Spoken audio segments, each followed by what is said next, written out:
Welcome back, everybody, to another episode. I am so excited to be here today with one of my very, very beautiful friends, Miss Ellen. I'm trying to see you around this camera, Elle. If you guys see me looking off, it's because I am literally just wanting to talk to her. What a beautiful woman to have in studio today. You know, when I started this podcast, Elle, I was like, I just want women who inspire. I want stories that help us like connect more deeply to ourselves, like to help us sort of unravel ourselves and to look deeply at things that sometimes we might not face. And if we are, driving and listening to a podcast, sometimes it does actually help us reflect a little bit more, right? Mhm. So welcome, my darling. Thank you for having me. So nice to be here. I'm so happy to have you here. I feel like I need to move over.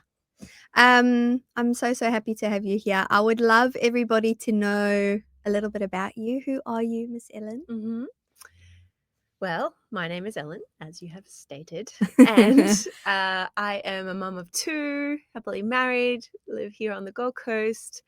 I have an Australian Kelpie. She was also our first fur baby. She's so Um, cute. and yeah, I was a primary school teacher for 10 years. And over the last few years, it started really as a journey of self-discovery for myself, and though it's bloomed into this beautiful business of working with women, mainly mums primarily, to feel good in their bodies and have a positive relationship with food. And that also gets to run off to their children and their families. So it's very important work to me, especially from my lived experiences with disordered eating and having a lot of body image issues myself. So yeah, that's pretty much me. I'm doing that now, and yeah, I love the beach. I love moving my body. I love cooking. What else about me? I love flowers and nature. I'm like so into nature at the moment. I went on a random walk the other day and I decided I was going to hug trees. And it was so much fun. I have never done that. And the coolest thing happened? Yeah. So I climbed up this tree and I was like, I actually slipped a little and I grabbed on and I was like, oh my gosh. And as I looked up to see like if anyone was around still thinking like, what is this 36-year-old woman doing climbing and hugging trees? Yes. This kookaburra was like right next to me and he didn't even get freaked out by me. It just was like sitting there watching me, and I was like, oh my gosh, this is the best ever. Like, and then did you cuddle the tree again? Yeah, I gave it a little hug and then I sat with the kookaburra and I was like, hey bro, and I was trying to get him to laugh at me or do something, but he was really straight-faced. That is hilarious. Can you imagine like people being like, what is this chick doing hugging all the trees? Seriously. But I mean, trees emit beautiful energy, and it's really interesting. All of us actually move with a certain vibration. Me and my dad were talking about the other day, this he's a really famous guy who actually had a son who was deaf. And he was like, I'm going to teach him how to hear through vibrations. Wow. And so while we were walking, me and my dad, I went and put my hands on the tree and try to feel vibrations, and I could feel the road. I could feel like construction moving through the tree. Yeah. And I could basically hear with my hands, which was really interesting. Yeah. Hey. So anyway, that's our tree stories. But back to the beginning, Al. So you actually were a teacher, or still are a teacher. I mean, you can't take that out of you, all of that beautiful education. What grade were you teaching? I was, in the beginning, I started as a primary school teacher. So I had I had a year 6 class, and like a few older grades. But then I found myself move into inclusion, like teaching kids with special needs and learning difficulties. And so from there, that's kind of you're a bit all over the place. So I did like some of the upper year levels, but I actually generally was in like work with a lot of prep kids in those lower year levels. And I really loved that work too. I love the relationships that you get to build with these kids, and the bonds you create. It's very special work and super, very meaningful, and also like very rewarding. So I love that. I really did love that work. And then I Yeah. guess I had the kids and Mm. things changed. Yeah. And And so at what point did you feel like, "Okay, I don't wanna go back to teaching. I wanna randomly start my own business." yeah. And then I'd love you to share what your business actually is. Well, that is actually a really kind of a long story, but let's to keep it a very long story short because we could Tell be me. here all day. Yeah. Um, Basically, like after I had the kids, I started working back part time, and my youngest, because it was his first year of daycare, like Mm. I was working a couple of days, and then he would go to school like daycare a Yeah. couple of days, and he just kept getting sick all the time, and I just was like this full on really big juggle of Mm. motherhood and trying to be a great teacher, trying to be a great mom, Mm. and also like trying to look after myself. And Yeah. I kind of wasn't really doing a great job Yeah, yeah, yeah.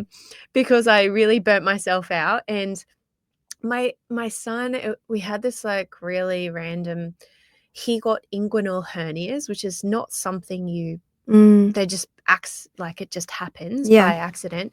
Um, but basically, then he had to have some surgery, and yeah, there was a few like complications with the hospital and the surgery. Then he had to have a second one, and by the end of it, I had just really burnt myself out. And this one day, I noticed these like bumps on my legs, and I was like, "What is?" And I thought like I'd been bitten by a heap of midges. I was like, Yeah. "That's really random."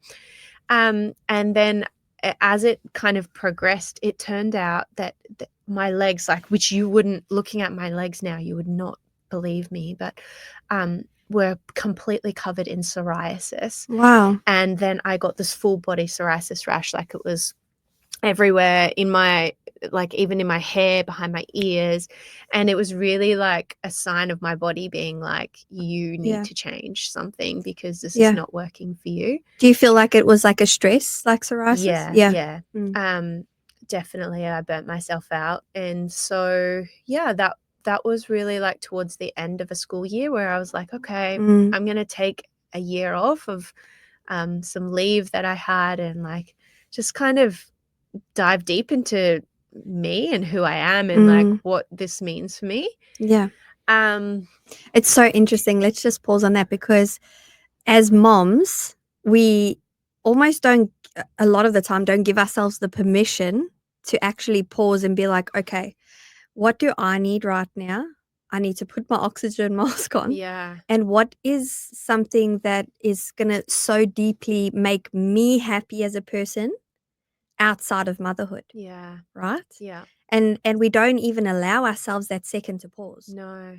So in this moment, you paused for the Yeah, year yeah, and you thought, "I need to do something." yeah, Is that what you were thinking? Were you yeah. like, "Dave," this is her husband, "Dave, I wanna actually start my own business." Well, I didn't know what I was going to do yet, but I did get to a point where teaching, as much as I loved the kids and I loved what I did, Yeah. also it was just it was changing so much, and Mm. dealing with parents became really tricky sometimes. And Mm. um, just like the school system, like everything was a bit different. And I was like, I have my own kids now, and I don't want to be there. Like I used to go to school early and leave late. And then Mm. like, I was like, no, I want to be able to like pick my kids up at 3 o'clock, like, and not be at school forever. Yeah. Um, and yeah, like I needed to raise my own kids and also delve into some of the things that were going on deeper within me. And it was Mm. really like you said, like I felt really uncomfortable, and I was like, what am I doing? Like, Right. I can't take this time off. And my You feel husband is a selfish. beautiful man. Yeah. Yeah. And he was like, it's okay. Like, you can do this. Yeah. Um, so yeah, like I did that, and basically I started to really just like address some of my own things. And a lot of that was still, as much as I had done a lot of work on my relationship with food and like my body, it was still kind of there in some bits and pieces. Mm. Um, and also just like rediscovering who I was. Mm. So yeah, like I spent that year, firstly I did a health coaching course because I Mm. was like, I don't really know what I want to do. And with my lived experience, like I know when I was in the depths of where I was, like, I just thought that I was so alone, like I was the only one that no one understood. And So what do so, you mean, like, in the depths of what? like, the eating disorder basically, like, Yeah. was like, you are alone, like you are the only person that thinks this way about food and about your body, like Yeah. you're not good enough. And I was so ashamed of where I was and so embarrassed that I was like, I can't talk to people about this, like no Mm. one else like gets it, like it's Yeah. just me, like. And because I was such a high performing, like such a like perfectionist, and on the outside people would look at me and be like, wow, you're so healthy, you're so Mm. disciplined, you Mm. look great. Like I was always being praised for my body and how I looked and how disciplined I was, how perfectly I ate, because I always ate the healthy things and Right. I was always exercising. And like, on the outside everyone thought I had it all together, and on the inside I was like dying inside, and almost feeling like such a fraud, because I was living these two separate lives of like, this Mm. was me on the outside to everyone and this is me who I am, and felt like Mm. I couldn't ever tell anyone about that. Were you feeding off of, like, the validation of someone being like, "Oh my gosh, you look so skinny," or "You look so Yeah, great," yeah, right? yeah, because my worth was not there at that Mm. time. And um so yeah, I guess then I from being in that place, I just thought, if I could help just one person Mm. who ever felt like this, Yeah. that would just mm, change my life. Like I would just Mm. feel so, like I would just love that, because I Yeah. know how hard it was for me. So at that point, were you still facing, like, your old demons, like, in terms of disordered eating or, your own body image? And were you working through that? And then you're like, hang on a sec, like, if I can get a handle on this, maybe I could help somebody else. And then it dove you into your studies? Yeah, like I feel like, so I actually worked on, like I saw psychologists and I saw people before that, because I couldn't get pregnant. So Mm. for me to get pregnant, like I did a lot of healing in that beginning, because I didn't have a period. Like I wasn't, Mm. it wasn't going to happen Mm. unless I really like worked on a lot of things. Yeah. But then obviously post pregnancy, there's still that bounce back culture, you need to look good again after you have a baby, that all that kind of pressure. And as much as I'd done so much work on myself, I'd be lying if I said I was like 100% like feeling great. Like there was Mm. still little things that I was like, this needs to change. Yeah. And I continued challenging those, Yeah. and I continued like pushing through all the body changes, and like and challenging all the fear foods, and like really Mm. letting go of, like, even after the kids I was still gluten free. Yeah. And that was something I started before I had the kids, like when all of this even really began. And it happened incidentally. I had to go to the doctor for something, and then they were like, "Oh, your iron's really low." Yeah. And then they were like, "Oh, your vitamin D," because I was eating a lot of carrots, and I think you told me this not story. vitamin D, Yeah. vitamin. Oh, I can't think of Is what it it was called. K? Yes, Vitamin K? vitamin K. Yes, Yeah. yes. And they were like, "Yeah, like I had too much." Like of this, and they were like, that's actually quite dangerous, like you're not supposed to have that much in your body, like um so yeah, like as a result of that, like some things there. But so I had to go see a dietitian, because they were like, they wanted to check me out. Yeah. um and when I was there, I explained to her, I said, look, I have done so much healing work in this space, and I am still gluten free. And there's a part of me that really feels like this could be the final piece to also really letting go of that past Ellen that, like, But you were celiac, right? no. You So, weren't? well, so I had tests done, and the doctor was always like, well, these are inconclusive, because to get proper true results, you need to be eating gluten for like a certain amount of time, Yeah. like at least 2 weeks or something, for it Mm. to actually like show in your body. Okay. So um, so yeah, like it was never, I was told not to eat gluten and wheat and dairy. And eventually, like I started to add that stuff in, but gluten, I was like, nah, never. And also, I know the diet mind, Ellen, was like, gluten will make me gain weight. It's bad for you. Like I had a lot of rules around it. So even when I'd kind of challenged everything else, that was still the one little piece that I was like, I don't know if Yeah. this is actually needed for me. So when I saw the dietitian, I explained this to her and she was like, okay, well, let's do it. Like start eating it and see what happens. So Yeah. I did that and I challenged it, and it definitely again was like another thing where I really had to push through the discomfort because especially because even in a normal person, if you stop eating something and then you start eating it again, your body's like, oh, what is that? Like, Exactly. so yeah, of course I was going to have some effects, and I was also very aware of my mind and the fact that you That's right. sometimes where your focus goes, your energy flows. So like am I also like kind of focusing on this bloated feeling so much that I think it's worse than what it was, Yeah, like yeah, blah yeah. blah blah. Anyways, like it's all good. Like these days I eat everything that I like. So what is a fear food that you mentioned? A fear food is something that you fear, basically. Like, and this is very like people with eating disorders and disordered eating will speak very much about fear foods. And mainly they are the foods that are demonized and Like off bread. limits. Yes, carbs. So even like rice was a fear food, bread, any Sugar. form of like takeaway, yep, sugar, cookies, donuts, like Yeah. any of those Yeah. things. Even like things that like peanut butter, which might seem normal for some person, like can be a fear food. Like it's very I guess individualized to each people person. And though there are a lot of common ones, and they're mainly those types of foods that are demonized Yeah. for being bad foods. Yeah. Um, So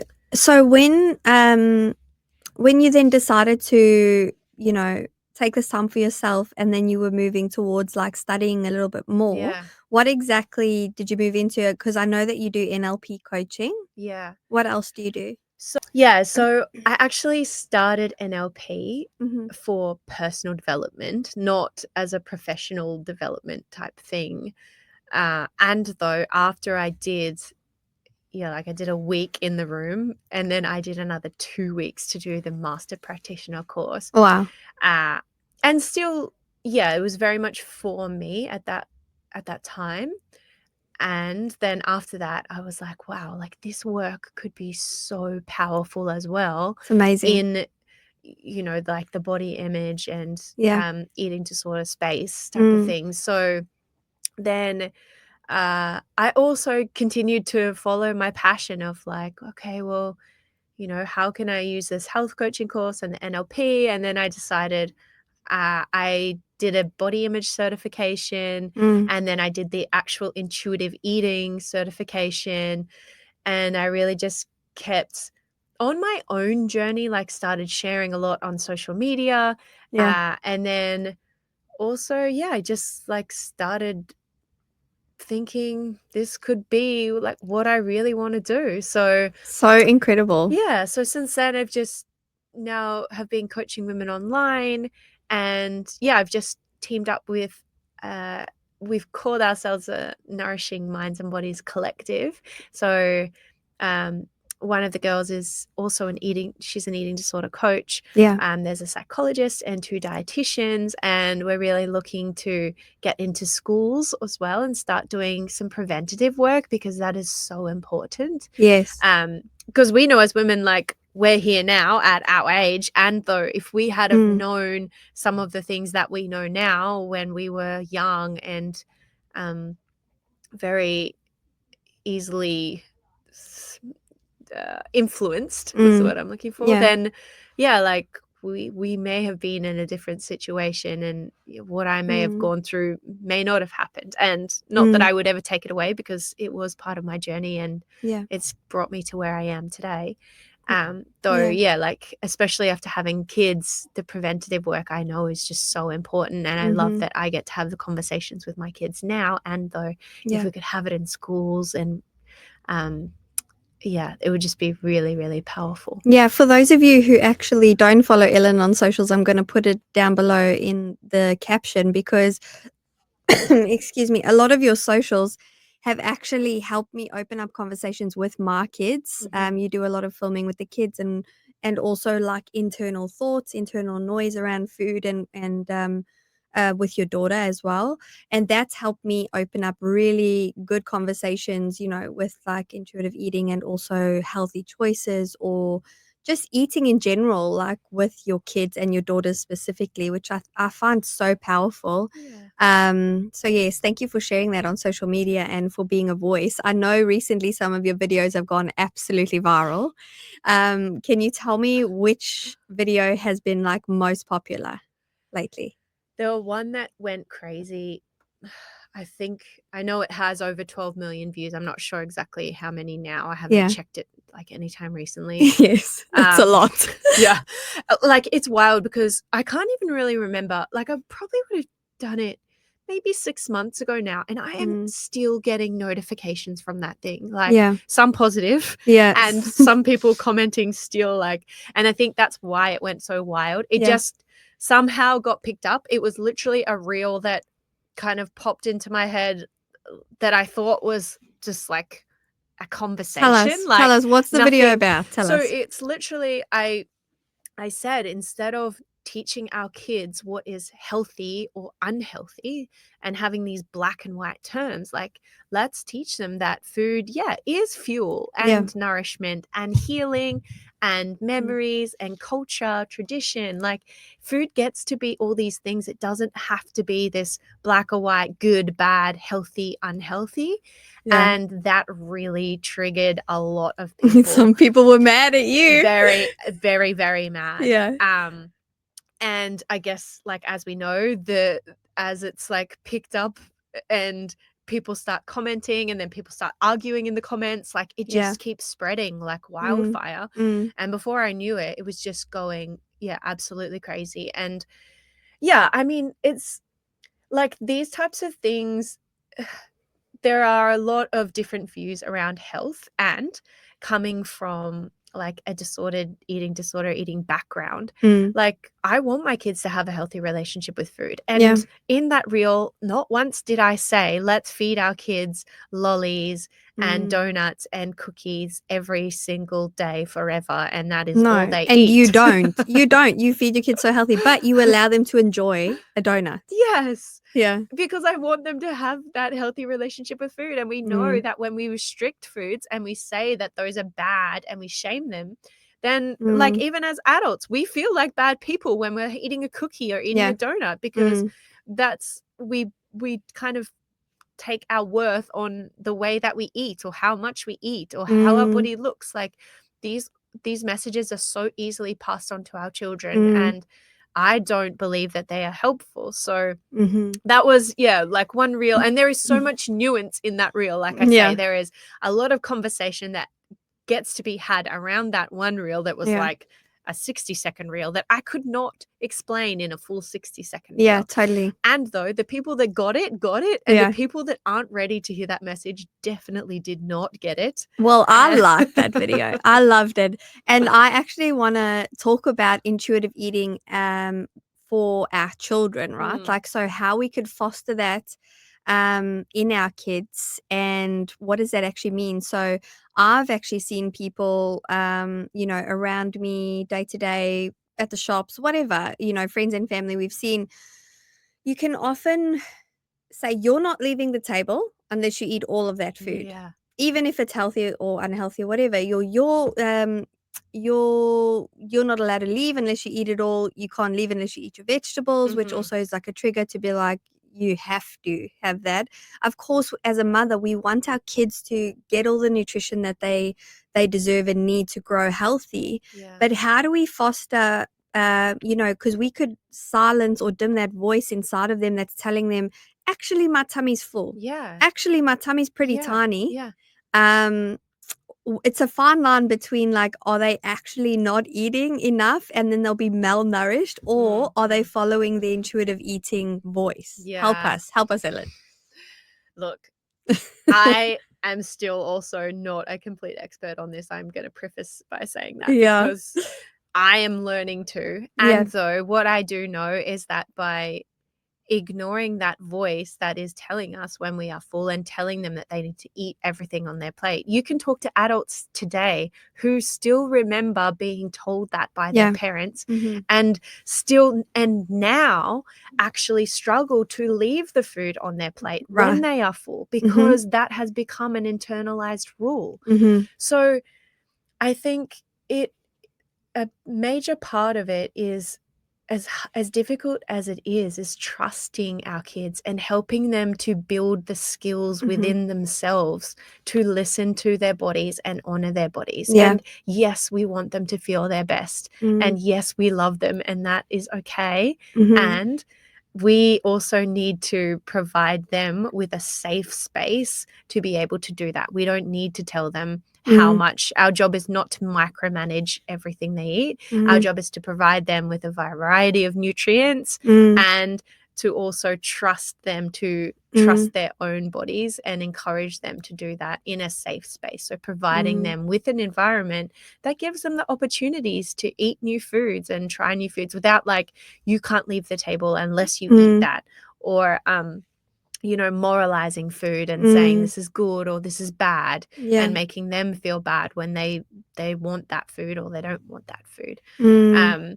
And modeling that to them ourselves, like modeling the fact that actually, like, mummy's tummy's full and I'm not going to eat that today. Yeah. Or I love cookies and today I don't really feel like a cookie. So I'm not going to have one today. Yeah. Like, food freedom and intuitive eating, a lot of people think that it just means you can eat whatever you want, and you Yeah. can. And it's also saying no, because you don't have to, and you can choose. Then sometimes honoring your body is saying no. Because within that food freedom comes more self-control, Yeah. right? Yeah. In a good way. Yeah, exactly. And you really start to learn, like, the foods that make you feel your best. And that's not going to be the same for everyone. And this is the thing with health, is that there is no one size fits all. Like, one food that I might really love, like, I might really love nuts, and they like help keep me full, and they're a good snack, they're delicious. And Yeah. though if you're anaphylactic and you It's not eat a good idea. nuts, yeah. So, like, saying that nuts are healthy, okay, well, maybe Mm. they are for me, but they're not for you. Yeah. And this is the same with all foods. Like, Yeah. we actually need to tune into our bodies and find what works best for us. And same as, like, what we were speaking about before, like, you can have some people that feel really good from eating 3 meals a day, some Yeah. people who prefer to eat, like, snacks throughout the Yeah. day. Like, it's really about finding what works best for you, and honoring your body, and Yeah. tuning out the outside noise of Yeah. all the rules and how to do it right. And it can be really tricky as a mom. I'm not, because there is so much contradictory information, even feeding Yeah. yourself, but I also, know. like, you love your kids and you want to do the best for them and you want them to be happy and healthy. Yeah. And so in the long run, you can do that also. And the big part of that is encouraging a healthy relationship with food. I love For that. sure. In today's society, it's really hard for us as women. Like, we look left and we see this one on a magazine, we look right and we scroll on social media, and we're bombarded with a certain image of how women should look. Yeah. What fat looks like on somebody, fat shaming. There's a lot of stuff that, as a female in this world, it's really difficult to absorb. And on an unconscious level, our daughters are absorbing it as well, and our sons. And this can taint our body images drastically. And for somebody that is struggling with body image in the society on social media, what's a technique that you would teach one of your clients? Like, how could they foster a more beautiful relationship with themselves and with their body, starting from extreme scared, like a really scary point, in order to come to a place where they're looking at themselves in the mirror and they're like, oh my gosh, I actually love you. Yeah. And that is a big spectrum. And I sometimes feel like when you're on social media, there's like these very contrasting sides of, I hate my body and Yeah. I love my body. Yeah. And also, like, sometimes I feel like it's expected and sometimes we get the wrong message that we Mm. think that if we don't want to hate our bodies, we should love our bodies. And Mm. that's really hard. Like if you've gone for 30 plus years being Mm. like, I really don't like my body, Mm. then expecting to love it straight away is like very far-fetched. Yeah. So body neutrality is the best place to start, I think, and just really looking outside of yourself of who you are, like really digging deep on like, what do I love about me Yeah. and who I am? What are my Mm. values? What makes me who I am? What makes me special? Yeah. Like, yeah, all the things that I love that make me me, that have nothing to do with who I am. So how could somebody find that body neutrality? Yeah, so like even just simply writing a list, like if you wanted to today just go home and write a list of like all the things that you love about you that have nothing to do with how you look. Mm. And every day you read that list and reminded yourself of who you are, Yeah. not how you look, who you are. Mm. So like a simple list like that, it might actually be in the beginning like covering up your mirror or avoiding it for a little bit if that is something that you do all the time, is body check Yeah. and you're constantly criticizing yourself in the mirror. Mm. It can be in the beginning really becoming aware of the thoughts that you're always having, and maybe those critical the ways that you speak to yourself often. Awareness is definitely the key, and that is the first part, is really noticing those thoughts that you might have often, and then you get to practice reframing those and coming up with, and it might not be like from I hate my body to I love my body, like we Yeah. just spoke about. It's a journey, right? Yeah, and it might be as simple as the beginning is like, I have a body, the end. And then The end. yeah, and then it can be like, I am a body, like I have a body, sorry, and I am a human, and I am learning to accept my body. I love that. Yeah. And I get there's really, yeah, this like stage of where you can go from there. And though you need to find somewhere, because if your unconscious mind, like when you're saying, I love my body, and it's really nice, like affirmations can be really great. Yes. And though if your affirmations are so far beyond where your unconscious mind is really at, like it's just going to be like, no, I don't. Yeah. No, you don't. So you really need to find something that actually resonates with where you are. Yeah. Clothing is a huge one. If you are constantly trying to squeeze yourself into clothes or holding on to old clothes and looking at them and Let it saying, go, like, girl. yeah, like these Let are it go. my goal weight clothes, Yeah. like see you later. Let it go. Like, There's actually something so freeing about letting it go. Me and my Yeah. other friend, Philippa, were talking about this the other day. Like, just let it go, because there's almost like that energy inside those clothes that are like, you can't fit me. Yeah. Do you know what I mean? Yeah. Like, do you really want to hold on to that mean friend? Yeah. Like, get rid of that friend Yeah. and go towards something that fits you better Yeah. and into a positive headspace. Yeah. Yeah, and you'll feel so much better for it. Yeah, clothes are meant to fit you, not you were not made to fit into clothes. Love that. And we all know like a clothing size in this day and age is just ridiculous. Like you can go into one shop and fit and then try on the same size in a different shop, and it makes you feel like crap because it's too small, and then you can go into another one and it's too big, and you're like, what is happening here? Yeah. Like I'm just being gaslit all over the place. Exactly. If So- it fits you and the number is irritating you, cut that number out. Yeah, Cut it out. That is exactly what I say. Like, Yeah. get the scissors out, cut that off. You doesn't even matter what Yeah. that number is. Like, you deserve to feel comfortable, Yeah. and you deserve to feel confident. Mm. And yeah, and that's really important, because if you've got like a clothing, even like bras and undies, like if it's digging into you, that whole day, it's a constant reminder. Every time you notice that it's like tight, you're like, oh, there's something wrong with me. Yeah.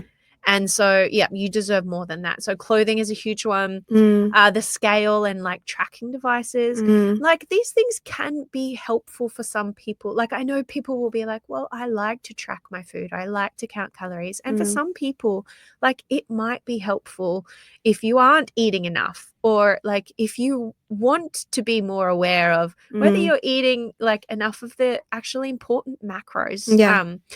But, like, for some people, constantly tracking and constantly weighing yourself every day is a reminder, Mm, and when you get on that scale in the morning and it doesn't say the number that you hoped that it would, then mm. that dictates your entire day and how you feel about yourself the entire day. That's What right. you'll eat, how you feel like you need to Yeah. exercise, how you talk to people, and how you Mhm. talk to yourself, like, Mhm. um And if you are actually facing any challenges around your body and, your own internal noise, sometimes distancing yourself from people who are so hyper fixated Yeah. on that can be relieving for you, Mhm, right? mhm. Like, it's not good to be around somebody who's constantly bashing themselves and Yeah. then in turn, like, indirectly bashing your body. Yeah. Like, that's not okay. No, That would be definitely. good for you to move away from those types of Yeah, and people. sometimes setting boundaries is really uncomfortable, and Mm, leaving the group chat, or, mm, like, saying, "Sorry, I don't wanna be a part of this mm, conversation." Like, it's not always easy, and though you have to do it for you, yeah, and a big part of that as well is also social media, and I mm, know when I was so obsessed with how my body looks, I would follow these people that were my dream body, like my mm, inspo, yeah, right?